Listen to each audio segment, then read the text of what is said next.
Well, the self-esteem movement in America is getting way out of control. And here with us now to help keep our sanity in check is radio talk show host Joe Messina. Joe, welcome to Smart Life. Well, thanks for having me again. Always a pleasure. Always good to have you. Now, there are a lot of crazy examples of people trying to establish this self-esteem that run completely amok.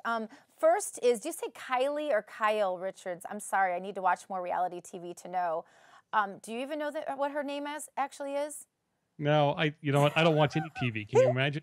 I'm in a cave. Yeah. Anyway, she said that she got liposuction to battle her love handles, that she, in 2006, got a nose job, and that downsizing of her nose helped her feel less self-conscious, this according to HuffPost Celebrity. But in the long run, I'm reading that things like this don't really change temperament and don't really change self-confidence. Why do you think that is? Why do I think it doesn't change it? Yeah. Because we've become so surface. Think about it. Yeah. Everything that you see, everything that comes at you in the magazine and the televisions and all that is, how pretty you are, how sculpted your body is, how much you don't weigh, what your hair looks like.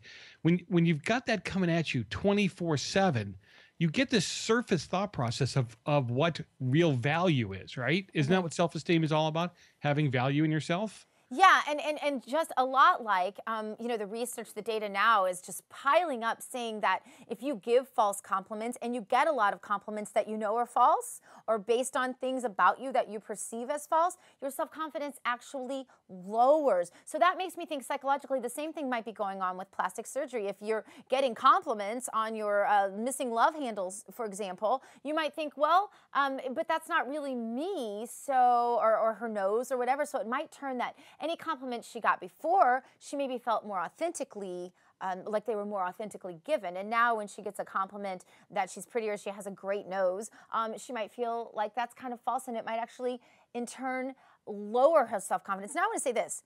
I believe that any adult who wants to have plastic surgery, more power to them. I certainly have things I'm self-conscious about, and I think that I've seen people where plastic surgeries can be transformational. For example, the children with a cleft lip and palate. God bless the plastic surgeons that take care of that for them. But the problem is that a lot of this striving for perfection, whatever that is trickling down to teens, and more teens all the time are choosing plastic surgery. This is where parents have to be really careful, don't they, Joe?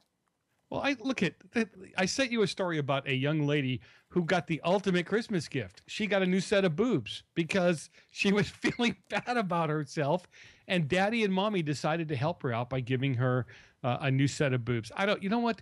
How about we get back to the basics? I'm not the doctor here, but we get back to the basics. We teach our kids what true value is all about, what true love is all about, and how they're valued, like your last guest said, they're valued by God, they're valued by their parents. I think that changes the whole thing right then and there. And then whether you have the set of boobs you want or the nose that you want or the cheeks you want really doesn't matter. That becomes like secondary. Right now, all this plastic surgery is primary. It's what they base everything on. But I got news for you. You can get it changed at 16, 17, and 18. When you hit 50 or 60, gravity takes over. Yeah, well, they'll just have it done again in 10 years. And I think more important than that, because plastic surgery is out there, the prices are coming down. According to the American Society of Plastic Surgeons, 76,220 cosmetic surgical procedures were performed on teenagers in 2012, while 160,000 minimally invasive procedures were performed on that same age group. The thing that concerns me here isn't about the efficacy, I guess, of the plastic surgery, and it's that it is something so, our society is so sexualized to begin with. The fact that a teenager would even want for that rather than, and that's a massive recovery process, rather than to be out there having fun with her friends, reading, because I always tell my kids it's the only time in your life where you're really going to have carte blanche to read as much as you want. You never get that again. You're trying to balance things. Doing the things that normal teenagers are supposed to do. And here is this child essentially focused on a sexual organ that probably in all likelihood isn't even completely developed yet. The message that parents are sending to their kids who condone this for their children, that's what I'm concerned about.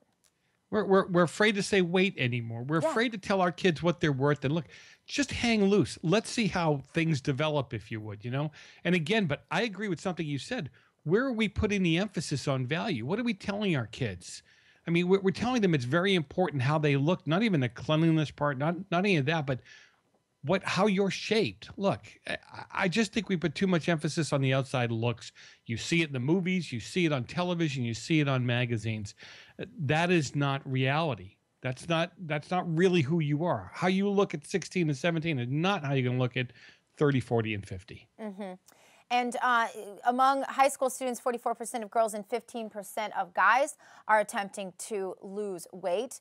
70% of girls 15 to 17 say they will avoid normal everyday activities such as attending school when they just feel bad about their looks. The reality is, Joe, that if you watch reality TV today, you go to social media, you're gonna feel badly when you compare yourself to someone else. And I think there's become a real sort of a distrust with this self-esteem movement where schools have told kids you're great for really no reason. You don't need to accomplish anything. You don't really need to do anything spectacular. We're just going to tell you you're great for no reason, so that we can't then internalize genuine compliments anymore. So the kids are at a double whammy when they can't internalize genuine compliments anymore, and they're constantly comparing themselves to the rest of the world, combined with the fact that we've taught them in the self-esteem movement that they don't really need to accomplish anything, so they don't have that intrinsic sort of sense of accomplishment.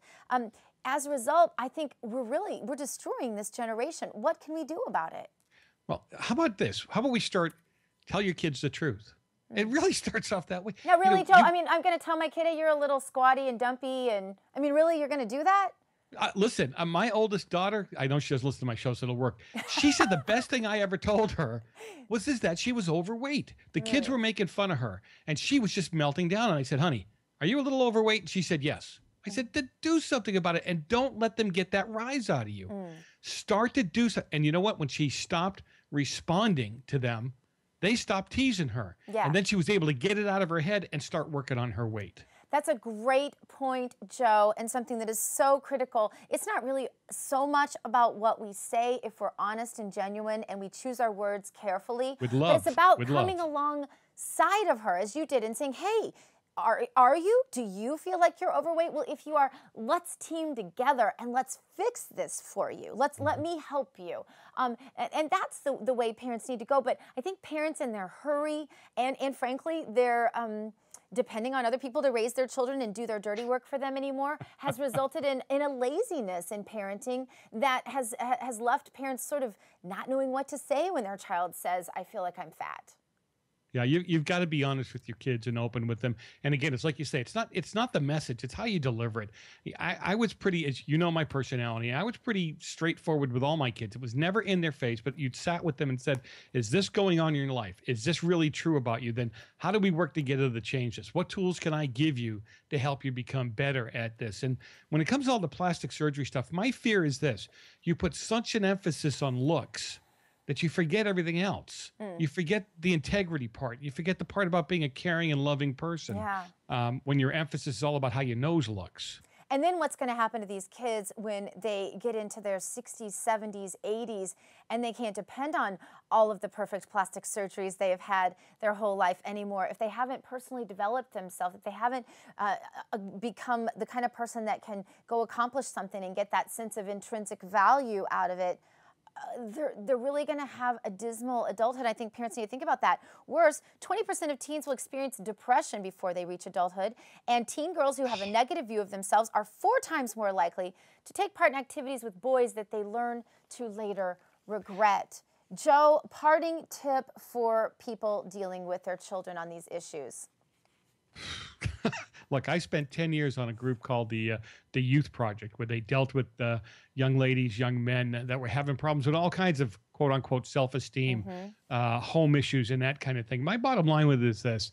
Again, it comes back to, you can lift your kids up. You can build your kids up simply by telling them the truth, help them with their strengths, find something about your child that they're good at, that they're strong at, and lift it up for them. Let them know, hey, look, you could be a great architect, a great character drawer, whatever it is that your child's good at. I had 4 different children good at 4 different things, Yeah.